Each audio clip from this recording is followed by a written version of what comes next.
Well, John Farley, you're just about to leave Plymouth for this amazing trek all the way to Ghana. Describe, where are you going? Is it Ghana? To the Gambia. Gambia. Although we might end up in Ghana. I'm hoping we don't. Good, well. Describe some of the different countries you're going through and some of the different terrain that you'll be travelling across. Oh, it's quite a mixture. We go through about 7 different countries on the journey down. Down obviously through France and Spain to get the ferry across to Morocco, and then from there down the west of Africa, basically. The further we go, the less roads there are, or the more the roads become dirt tracks, really, and large potholes. There's a section of about 300 miles where there's no road at all.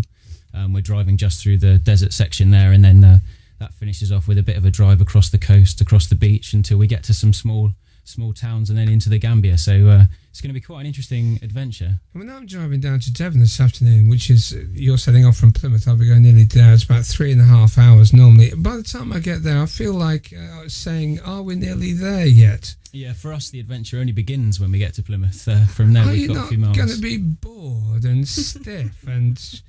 Are you going to take some puzzle books with you to keep yourself entertained? Yeah, we found the largest Sakudo book that exists in the world. We're taking a number of other items with us, travel chess, as I'm sure you can imagine. No, I think we're going to keep ourselves quite busy. There's 3 of us in the car.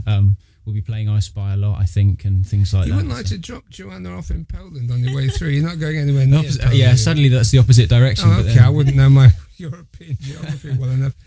You're raising money for Tear Fund and who else? Macmillan Cancer Relief, yeah. We had the aim of raising £10,000, which brilliantly we achieved a couple of days ago. So currently we've raised 10,200. We're hoping to increase that amount as well as people give online and things. So, is there going to be any great send-off? I mean, you're going to have people stood somewhere kind of breaking a bottle of champagne over your car bonnet and launching you? I think the car might break if it gets hit by a bottle of champagne, so we'll try to avoid that. But we've got 2 sort of starts. We're starting in Hyde Park on Boxing Day morning, 11 o'clock. We'll be there with a few other teams. Most of them are getting the ferry across from Dover, but we're actually driving down to Plymouth and then getting the ferry on the morning of the 27th. So anyone that is in Plymouth and fancies getting up for the 9 o'clock ferry, they can see us off there. We're doing a bit of a publicity shoot. We've been sponsored by Spa Southwest, and they wanted to take some pictures of us.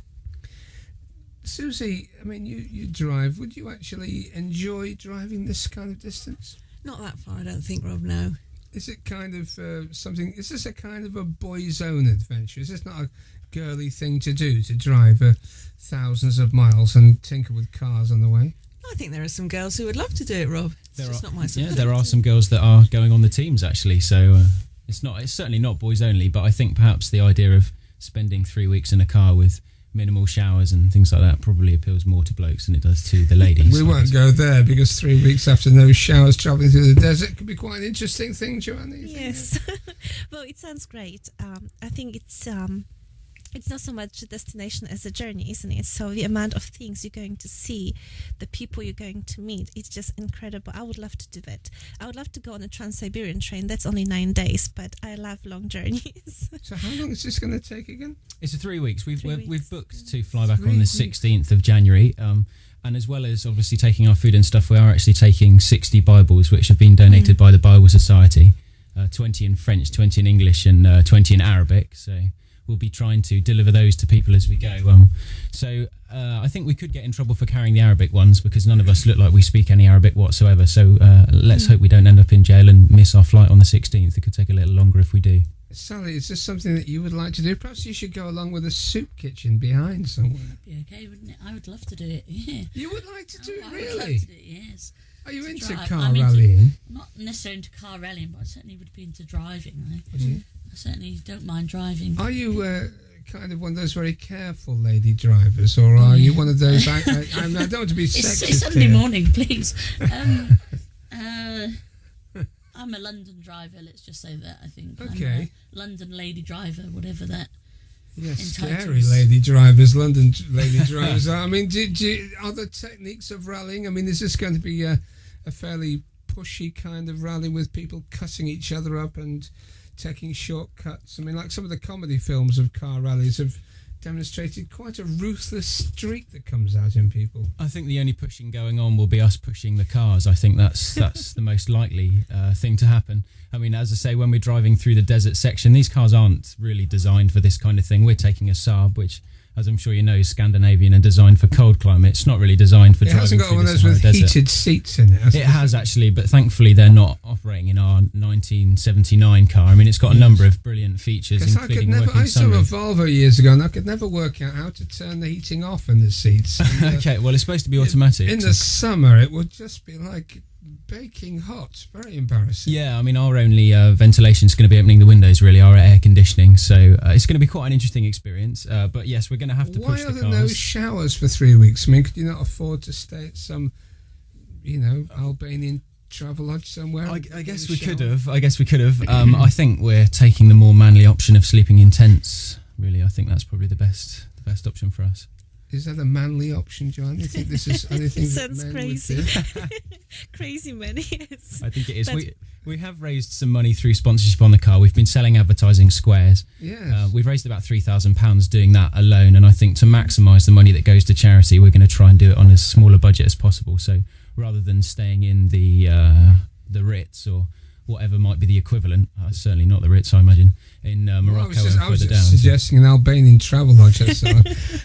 Describe for us for a moment to what you're hoping the money will be used for. Have you got any kind of long-term vision for how the money will be what the funds will be used for?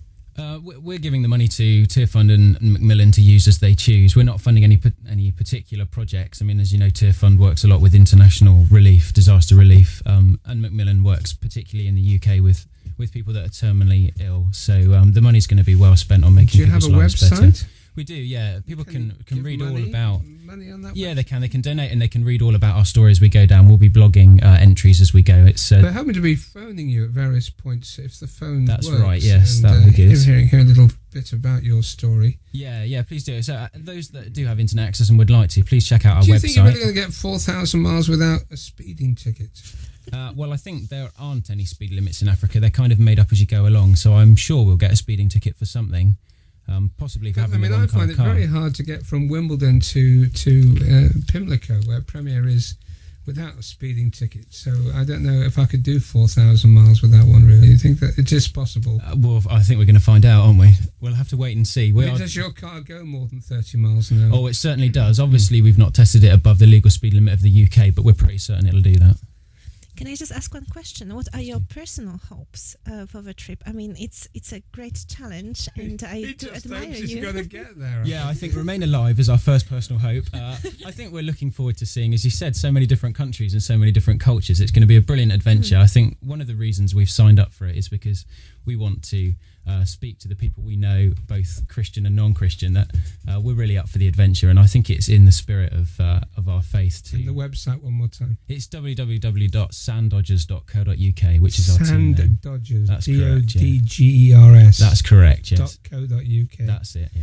Well, if you'd like to follow the mad adventures of some very mad people, log on to sanddodgers.co.uk and you can subscribe there.